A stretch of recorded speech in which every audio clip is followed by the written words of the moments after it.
Good morning friends, मैं विनोद राजपूत आपका अपने परिवार अलाइट ज्ञान पर बहुत बहुत स्वागत करता हूं। और आज है 6 मई। 6 मई से रिलेटेड जितना भी इम्पोर्टेंट करंट अफेयर हो सकता है उस सबको आज हम करेंगे डिस्कस। और ये क्वेश्चंस बहुत ही ज़्यादा इम्पोर्टेंट रहेंगे कम्पिटिटिव एग्ज़ाम्स के लिए, चाहे वो एसएससी सीएचएसएल हो, सीजीएल हो, चाहे वो उत्तर प्रदेश राजस्व लेखपाल हो, या आगे आने वाला एग्ज़ाम उत्तर प्रदेश कांस्टेबल हो। इन सब के लिए बहुत ही इम्पोर्टेंट क्लास है, तो बने रहें हमारे साथ। करते हैं आज का स्टार्ट। पहला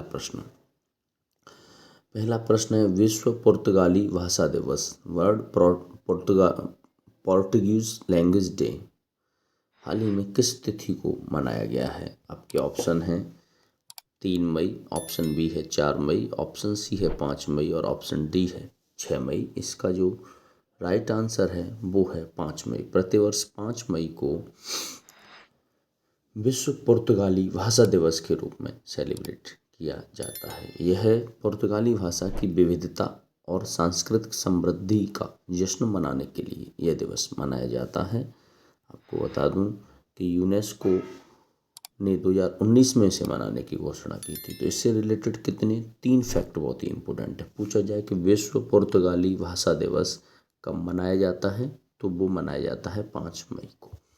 पूछा जाए कि इसे कब से मनाया जा रहा है, तो 2019 से यूनेस्को ने यह घोषणा की थी कि इस दिवस को मनाया जाएगा भाषा संरक्षण के लिए, विविधताओं को बचाने के लिए। आपको बता दूं कि यूनेस्को का मुख्यालय पेरिस, फ्रांस में है और पेरिस फ्रांस की राजधानी है।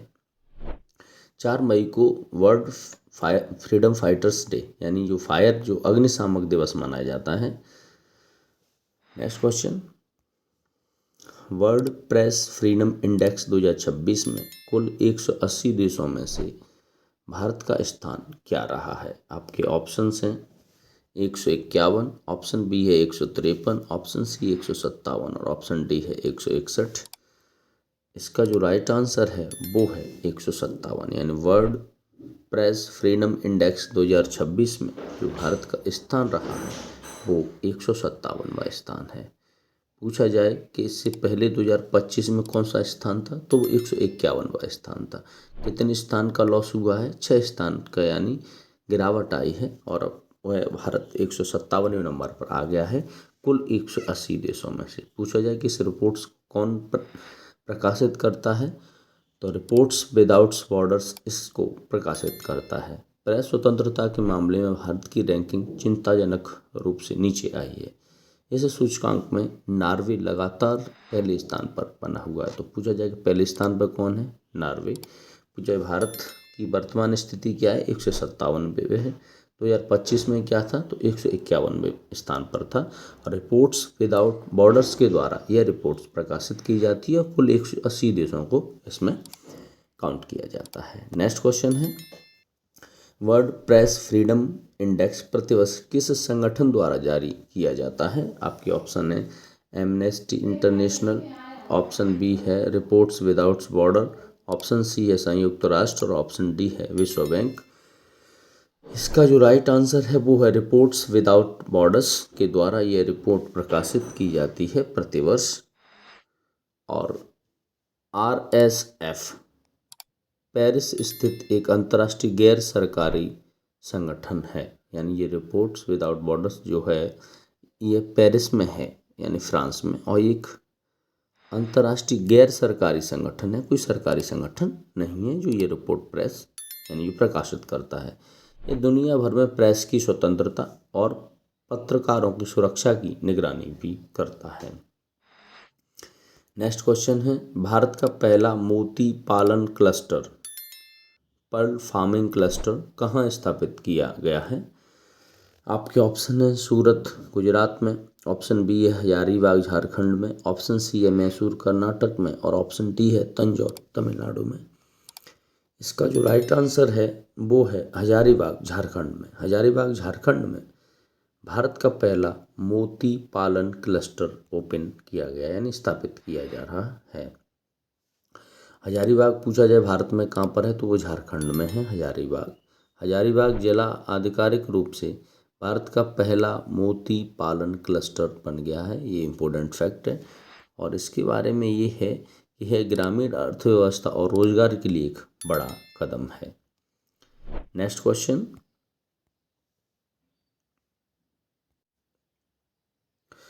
पाक जल डमरू मध्य पाक स्टेट जो है को मात्र 9 घंटे 50 मिनट में तैरकर पार करने वाले ईशांक सिंह जिन्होंने वर्ल्ड रिकॉर्ड बनाया है किस राज्य से हैं? आपके ऑप्शन हैं केरल से हैं, ऑप्शन बी पश्चिम बंगाल से हैं, ऑप्शन सी झारखंड से हैं और ऑप्शन डी है महाराष्ट्र से हैं। इसका जो पूछा जा रहा है कि पाक जो स्टेट है यानी पाक जल डमरू मध्य है वो 9.5 घंटे 9 घंटे 50 मिनट में तैरकर पार किसने किया है? ईशांक सिंह। ये वर्ल्ड रिकॉर्ड बन गया है। तो ये किस राज्य से संबंधित है? इसका जो राइट आंसर है वो है झारखंड। ईशांक सिंह संबंधित हैं झारखंड राज्य से। ईशांक सिंह ने ये ऐतिहासिक तैराकी कर भारत का नाम रोशन किया है। पाक जल डमरू मध्य भारत, तमिलनाडु और श्रीलंका के मध्य है। तो सबसे फर्स्ट इम्पोर्टेंट इसमें आ जाता है क्वेश्चन कि पाक स्टेट या पाक जल डमरू मध्य किन किन देशों के बीच है? तो वो इंडिया और श्रीलंका के मध्य है। सेकंड क्वेश्चन ये है कि इसे 9 घंटे 50 मिनट में किसने पार किया है? तो ईशांक सिंह। ईशांक सिंह किस राज्य से हैं? तो वो झारखंड राज्य से संबंधित हैं। नेक्स्ट क्वेश्चन, बहुराष्ट्रीय सॉफ्टवेयर कंपनी एडोब ने अपने ग्लोबल डिलीवरी सेंटर का उपाध्यक्ष किसे नियुक्त किया है? आपके ऑप्शन है शांतनु नारायण को, ऑप्शन बी है मनोज नागपाल को, ऑप्शन सी है रोहित जैन को और ऑप्शन डी है जॉन टर्नर्स को। इसका जो राइट आंसर है वो है मनोज नागपाल को। बहुराष्ट्रीय कंपनी है एडोब और एडोब ने जो अपने ग्लोबल डिलीवरी सेंटर का जो उपाध्यक्ष है वो मनोज नागपाल को नियुक्त किया है। मनोज नागपाल एडोब के वैश्विक डिलीवरी कार्यों का नेतृत्व करेंगे जो वर्ल्ड लेवल पे है उसका। एडोब के वर्तमान सीईओ भारतीय मूल के शांतनु नारायण हैं। तो पूछा जाए इसके सीईओ कौन है? सो शांतनु नारायण इसके सीईओ हैं एडोब के और इसके जो डिलीवरी सेंटर के उपाध्यक्ष मनोज नागपाल हैं। ये दोनों ही क्वेश्चंस बहुत ही इंपॉर्टेंट हैं, एग्जाम रेलेवेंट हैं। नेक्स्ट क्वेश्चन है, इलस्ट्रेटेड रिपोर्ट और कमेंट्री श्रेणी में प्रतिष्ठित पुलित्जर पुरस्कार 2026 से किन्हें सम्मानित किया गया है? आपके ऑप्शन हैं दानिश सिद्दीकी और अदनान आबिदी। ऑप्शन बी है आपका रवीश कुमार और राजदीप सरदेसाई। ऑप्शन सी है सुपर्णा शर्मा और आर के आनंद और ऑप्शन डी है बरखा दत्त और सुधीर चौधरी। इसका जो राइट आंसर है वो है सुपर्णा शर्मा और आर के आनंद को प्रतिष्ठित पुलित्जर पुरस्कार 2026 से सम्मानित किया गया है। सुपर्णा शर्मा और आर के आनंद।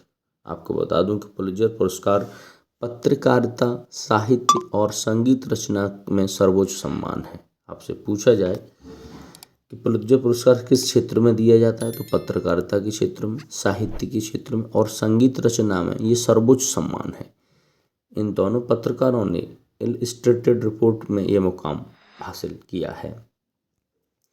नेक्स्ट क्वेश्चन है, मैड्रिड ओपन 2026 टेनिस टूर्नामेंट में पुरुष एकल यानी मेंस सिंगल्स का खिताब है वो किसने जीता है? आपके ऑप्शंस हैं कार्लोस अल्काराज, ऑप्शन बी है राफेल नडाल, ऑप्शन सी है जेनिक सिनर और ऑप्शन डी है नोवाक जोकोविच। इसका जो राइट आंसर है वो है जेनिक सिनर। जेनिक सिनर ने मैड्रिड ओपन 2026 का खिताब पुरुष का जो सिंगल्स का खिताब है वो जीत लिया है। इटली के हैं जेनिक सिनर और ये शानदार प्रदर्शन किया और खिताब अपने नाम करने वाले ये खिलाड़ी हैं। आपको बता दूं कार्लोस अल्काराज स्पेन के हैं। राफेल नडाल पूर्व स्पेन के टेनिस स्टार हैं, इन्होंने संन्यास ले लिया है, जबकि नोवाक जोकोविच सर्बिया के टेनिस स्टार हैं। नेक्स्ट क्वेश्चन, मैड्रिड ओपन 2026 में महिला एकल का खिताब जीतने वाली मार्टा कॉस्त्युक किस देश की खिलाड़ी हैं? आपके ऑप्शन हैं स्पेन, ऑप्शन बी है बेलारूस, ऑप्शन सी है रूस और ऑप्शन डी है यूक्रेन। इसका जो राइट आंसर है वो है यूक्रेन। मैड्रिड ओपन 2026 में महिला एकल का खिताब जीतने वाली महिला है मार्टा कौसिक, और कौसिक हैं कहाँ की, यूक्रेन की हैं। इन्होंने मीरा एंड्रीवा को हरा कर यह खिताब जीता। यानी किसको हराया है, मीरा एंड्रीवा को हराया। ये यूक्रेन की एक उभरती हुई टेनिस स्टार है। तो इसमें दो क्वेश्चन के, पहला क्वेश्चन ये आ जाता है कि मैड्रिड ओपन 2026 कहाँ हो रहा है, तो स्पेन की राजधानी मैड्रिड यानी उसी के नाम से, तो स्पेन में खेला जा रहा है। महिला एकल खिताब जीता मार्टा कौसिक ने, जो कहाँ की हैं, यूक्रेन की। जबकि मैड्रिड ओपन 2026 महिला एकल खिताब का पुरुष जीता है किसने, जैनिक सिनर ने। जैनिक सिनर हैं इटली के। ये इंपॉर्टेंट फैक्ट हैं इससे रिलेटेड। नेक्स्ट क्वेश्चन है दूसरा, अंतर्राष्ट्रीय प्रवासन समीक्षा मंच international migration review forum. International migration review forum किस शहर में आयोजित किया जाएगा। आपके ऑप्शन हैं जेनेवा में, ऑप्शन बी है न्यूयॉर्क में, ऑप्शन सी है लंदन में, और ऑप्शन डी है पेरिस में। इसका जो राइट आंसर है वो है न्यूयॉर्क में। न्यूयॉर्क में दूसरा अंतर्राष्ट्रीय प्रवासन समीक्षा मंच आयोजित किया जा रहा है। यह मंच वैश्विक प्रवासन और शरणार्थियों के मुद्दों पर चर्चा करने के लिए संयुक्त राष्ट्र की एक पहल है। आपको बता दूं कि न्यूयॉर्क में संयुक्त राष्ट्र का मुख्यालय भी है। आपको बता दूं कि 24 अक्टूबर 1945 को यूएनओ की स्थापना की गई थी, यानी यूएनओ फॉर्म किया गया था, और इसका जो मुख्यालय है वो न्यूयॉर्क में है। नेक्स्ट क्वेश्चन, विकातन 2026 नामक एक बड़ा संयुक्त युद्ध अभ्यास अमेरिका और किस देश के बीच आयोजित किया जा रहा है। विकातन, आपके ऑप्शन हैं जापान के मध्य, ऑप्शन बी है दक्षिण कोरिया, ऑप्शन सी है फिलीपींस, और ऑप्शन डी है ऑस्ट्रेलिया। इसका जो राइट आंसर है वो है यूएसए फिलीपींस के साथ विकातन 2026 नामक एक बड़ा संयुक्त अभ्यास करने जा रहा है।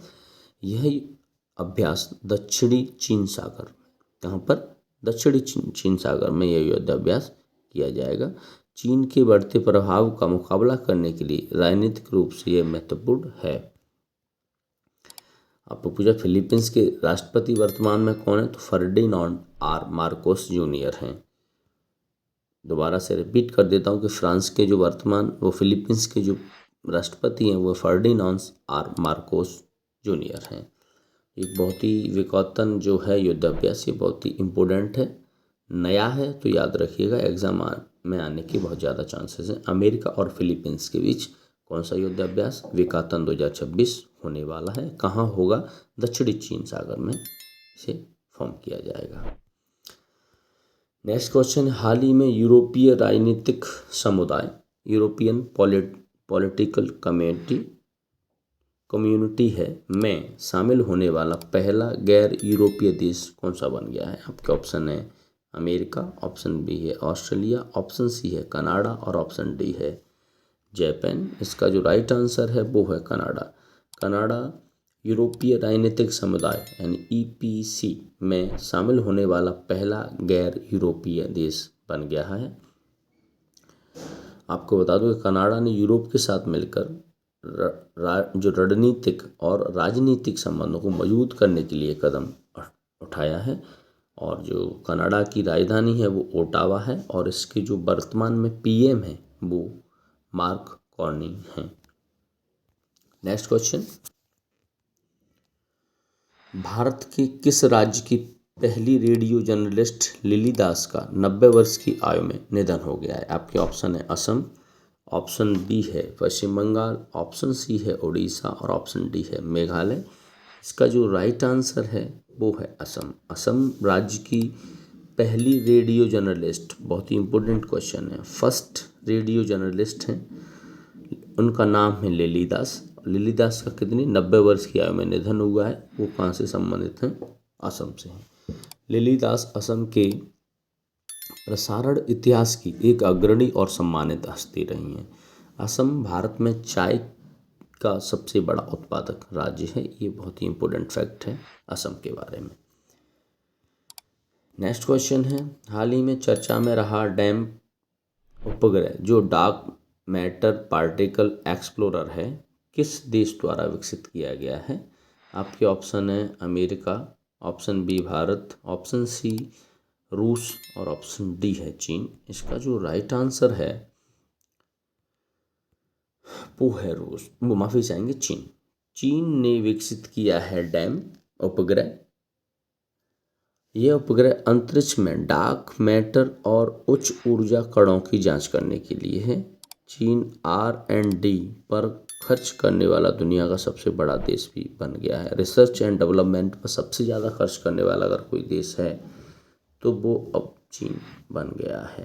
आपको बता दूं कि नासा की जो स्पेस एजेंसी अमेरिका की स्पेस एजेंसी है नासा, इसका फुल फॉर्म है national aeronautics space agency. Bharat की स्पेस एजेंसी है इसरो, इसका फुल फॉर्म होता है Indian space research organisation.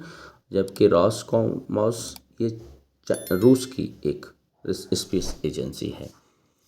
Next question है पैथकाइंड नामक भारत का पहला AI orbital data centre satellite किन दो स्पेस टेक स्टार्टअप्स द्वारा बनाया जा रहा है? आपके ऑप्शन है अग्निकुल और पिक्सेल, ऑप्शन बी है स्काई रूट और ध्रुव स्पेस, ऑप्शन सी है पिक्सेल और सर्वम, ऑप्शन डी है बेलाट्रिक्स और सर्वम। इसका जो राइट आंसर है वो है पिक्सेल और सर्वम के द्वारा भारत का पहला AI orbital data centre satellite बनाया जा रहा है। यह उपग्रह अंतरिक्ष में ही डेटा प्रोसेसिंग के लिए आर्टिफिशियल इंटेलिजेंस का उपयोग करेगा। नेक्स्ट क्वेश्चन, जून 2026 में ब्रिक्स कृषि मंत्रियों यानी ब्रिक्स एग्रीकल्चर मिनिस्टर की बैठक की मेजबानी भारत का कौन सा शहर करेगा? आपके ऑप्शन है नई दिल्ली, ऑप्शन बी है इंदौर, ऑप्शन सी है पुणे और ऑप्शन डी है अहमदाबाद। इसका जो राइट आंसर है वो है इंदौर। इंदौर में ब्रिक्स कृषि मंत्रियों की बैठक की जाएगी जो कि जून 2026 में की जानी है। इंदौर मध्य प्रदेश का एक शहर है। मध्य प्रदेश का शहर इंदौर भारत का सबसे स्वच्छ शहर है और ये अब तक इस अहम अंतर्राष्ट्रीय बैठक का आयोजन करेगा। आपको बता दूं कि 2026 में ब्रिक्स की अध्यक्षता भारत के पास है। तो 3 फैक्टर्स से ब्रिक्स की 2026 की अध्यक्षता कौन करेगा? तो वो भारत ही करने वाला है। ब्रिक्स एग्रीकल्चर मिनिस्टर्स की मेजबानी भारत के किस शहर में की जा रही है? इंदौर में।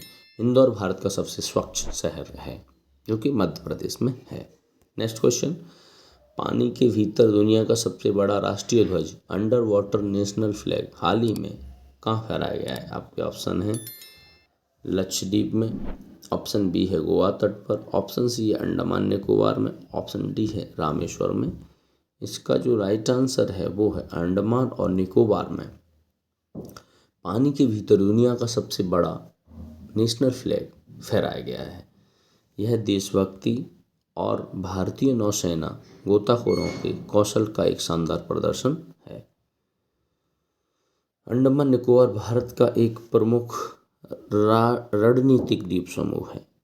नेक्स्ट क्वेश्चन, थॉमस कप 2026 का खिताब जो पुरुषों का बैडमिंटन टूर्नामेंट है किस देश ने जीता है?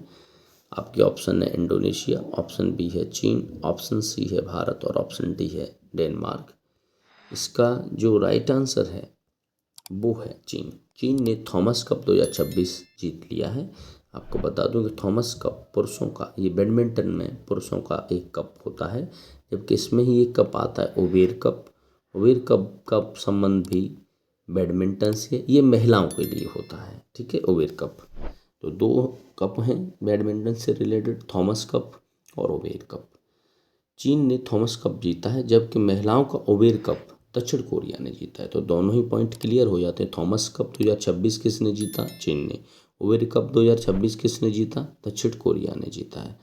दोनों टूर्नामेंट्स का आयोजन डेनमार्क में हुआ है और आयोजन इनका कहाँ हुआ है? डेनमार्क में। ये इंपॉर्टेंट फैक्ट है इससे रिलेटेड। नेक्स्ट क्वेश्चन, भारतीय संविधान में राज्यपाल की नियुक्ति का प्रावधान और सशक्त केंद्र के साथ संघीय व्यवस्था किस देश के संविधान से ली गई है? आपके ऑप्शन हैं अमेरिका से, ऑप्शन बी है ब्रिटेन से, ऑप्शन सी है कनाडा से और ऑप्शन डी है आयरलैंड से। इसका जो राइट आंसर है वो है कनाडा से। भारत के राज्यपाल की जो नियुक्ति का प्रावधान है और सशक्त केंद्र के साथ संघीय व्यवस्था का जो प्रावधान है वो कनाडा से लिया गया है।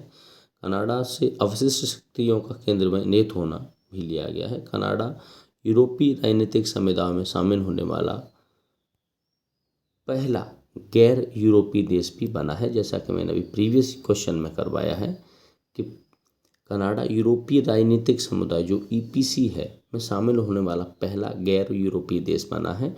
और कनाडा के वर्तमान पीएम मार्कोनी हैं। बता दूं कि अमेरिका से हमने मौलिक अधिकार लिए हैं, फंडामेंटल राइट्स। ब्रिटेन से हमने एकल नागरिकता ली है, संसदीय प्रणाली को लिया है। आयरलैंड से हमने डीपीएसपी को लिया है, यानी नीति निर्देशक तत्वों को लिया है, direct principle of state policy. तो ये सब इम्पोर्टेंट फैक्ट हैं about Indian constitution. Next question, Assam राज्य में चाय जनजाति जो टी ट्राइब्स के लिए सरकारी नौकरियों और शिक्षा में कितने प्रतिशत आरक्षण की घोषणा की गई है? आपके ऑप्शन है 2%, ऑप्शन बी है 3%, ऑप्शन सी है 5% और ऑप्शन डी है 7%। इसका जो राइट आंसर है वो है 3%। जो टी ट्राइब्स हैं उनके लिए सरकारी नौकरियों में आरक्षण की यानी रिजर्वेशन की व्यवस्था की गई है। आपको बता दूं कि असम भारत का सबसे बड़ा चाय उत्पादक राज्य है। ये आरक्षण चाय बागानों में काम करने वाले श्रमिकों के उत्थान के लिए दिया गया है। नेक्स्ट क्वेश्चन है, वर्ष 2025 में किस राज्य ने गैंडे के शिकार में जीरो शिकार का ऐतिहासिक लक्ष्य हासिल किया है? आपके ऑप्शन है पश्चिम बंगाल, ऑप्शन बी पर यूपी है, थोड़ा टाइपिस्ट मिसिंग की वजह से नहीं है, ऑप्शन सी पर उत्तराखंड है और ऑप्शन डी पर है वो असम है। इसका जो राइट आंसर है वो असम है। असम राज्य ही गैंडे के शिकार में जीरो शिकार का ऐतिहासिक लक्ष्य हासिल किया है। आपको बता दूं कि असम की काजीरंगा नेशनल पार्क एक सींग वाले गैंडों के लिए विश्व प्रसिद्ध है। राज्य सरकार और वन विभाग ने के कड़े कदमों से यह संभव हो पाया है। नेक्स्ट क्वेश्चन, असम के किस नेशनल पार्क को पूर्व का अमेज़न या अमेज़न ऑफ ईस्ट कहा जाता है? आपके ऑप्शन है Kaziranga national park, Manas national park, Dehing Patkai national park और डिब्रू सैखोवा। इसका जो राइट आंसर है वो है देहिंग पटकाई नेशनल पार्क को अमेज़न ऑफ ईस्ट कहा जाता है। ये अपने घने वर्षा वनों, समृद्ध जैव विविधता के नाम से जाना जाता है। हाल ही में गिचिक नाकाना नामक नई भूमिगत मछली असम में खोजी गई है। नेक्स्ट क्वेश्चन, बोहाग बिहू और ढोल यात्रा त्योहार मुख्य रूप से भारत के किस राज्य में मनाया जाता है? आपके ऑप्शन है उड़ीसा, ऑप्शन बी है असम, ऑप्शन सी त्रिपुरा और ऑप्शन डी है मेघालय। इसका जो राइट आंसर है वो है असम। असम में ही बिहू या बोहाग बिहू त्यौहार मनाया जाता है। डोल यात्रा भी असम का ही एक त्यौहार है। असमिया नववर्ष का प्रतीक है वो, अगर पूछा जाए कि असमिया नववर्ष का प्रतीक कौन सा है तो बोहाग बिहू है, बहुत ही इम्पोर्टेंट क्वेश्चन है। और ये एक प्रमुख फसल उत्सव भी है। तो पूछा जाए कि बोहाग बिहू किस पर्व पर मनाया जाता है तो फसल उत्सव है। दूसरा क्या है, असमिया नववर्ष का भी उत्सव है। पारंपरिक सुबोरी उत्सव भी असम में ही मनाया जाता है। तो 3 उत्सव हो गए हैं इससे रिलेटेड। बोहाग बिहू पूछा जाए, ढोल यात्रा पूछा जाए या फिर सुबोरी महोत्सव पूछा जाए, सभी महोत्सव असम में सेलिब्रेट किया जाता है। Next question, national company law tribunal NCLT के नए अध्यक्ष चेयरपर्सन कौन बने हैं? आपके ऑप्शंस हैं अनुपेंद्र सिंह ग्रेवाल, ऑप्शन बी है रोहित जैन, ऑप्शन सी है परमिंदर सिंह और ऑप्शन डी है दिलीप कुमार। इसका जो राइट आंसर है वो है अनुपेंद्र सिंह ग्रेवाल। अनुपेंद्र सिंह ग्रेवाल को नेशनल कंपनी लॉ ट्रिब्यूनल का नया अध्यक्ष बनाया गया है। NCLT भारत में कंपनियों से जुड़े विवादों और दिवालियापन वाले मामलों की सुनवाई करेगा। उनकी नियुक्ति कॉरपोरेट न्याय प्रणाली को मजबूत करेगी। जो कॉरपोरेट एक सेक्टर है, प्राइवेट सेक्टर जिसे बोला जाता है, उसमें एक बहुत ही मजबूती लेकर आएगी। नेक्स्ट क्वेश्चन, हाल ही में आकाशवाणी ऑल इंडिया रेडियो ने अपना नया केंद्र कहाँ स्थापित करने की घोषणा की है? आपके ऑप्शन है इंदौर में, option B Varanasi, option C Ujjain, option D है मथुरा। इसका जो राइट आंसर है वो है उज्जैन। ऑल इंडिया रेडियो ने अपना नया केंद्र अब उज्जैन में बनाने का घोषणा किया है। मध्य प्रदेश के उज्जैन महाकालेश्वर नगरी में ये केंद्र स्थापित किया जाएगा। इंदौर ब्रिक्स कृषि मंत्रियों की बैठक की मेजबानी करेगा। यानी मध्य प्रदेश के लिए अपने आप में एक अच्छे क्षण हैं, अच्छे पल हैं कि इंदौर में ब्रिक्स जो कृषि एग्रीकल्चर जून में जो होनी है बैठक, वो मध्य प्रदेश के इंदौर में की जाएगी। इंदौर सबसे स्वच्छ शहर भी है। जबकि आकाश ऑल इंडिया रेडियो अपना नया केंद्र स्थापित कर रहा है, वो उज्जैन में कर रहा है और मीटिंग इंदौर में होनी है। बता दूं, रेडियो दिवस प्रतिवर्ष 13 फरवरी को मनाया जाता है और 13 फरवरी को ही किसी भी राज्य की पहली राज्यपाल बनने वाली सरोजिनी नायडू का भी जन्मदिवस मनाया जाता है। नेक्स्ट क्वेश्चन, भारत का सबसे लंबा गंगा एक्सप्रेस वे 594 किलोमीटर किन दो शहरों को जोड़ता है? आपके ऑप्शन हैं लखनऊ और आगरा को, ऑप्शन बी मेरठ और प्रयागराज को, ऑप्शन सी गाजियाबाद और कानपुर को, और ऑप्शन डी है दिल्ली और देहरादून को। इसका जो राइट आंसर है कि जो गंगा एक्सप्रेस वे है जिसकी लंबाई 594 किलोमीटर है, वो दो शहरों को जोड़ेगा, वो है मेरठ और प्रयागराज। हाल ही में इसका उद्घाटन प्रधानमंत्री मोदी के द्वारा हरदोई में किया गया है। यूपी के हरदोई में इसका उद्घाटन किया है नरेंद्र मोदी जी के द्वारा। ये 12 जिलों को कवर करेगा।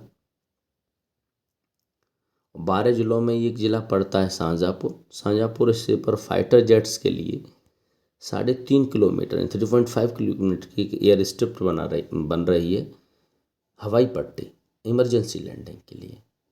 तो इससे रिलेटेड गंगा एक्सप्रेसवे से रिलेटेड इम्पोर्टेंट फैक्ट है वो यही है। नेक्स्ट क्वेश्चन, विश्व मलेरिया दिवस हर साल 25 अप्रैल को मनाया जाता है।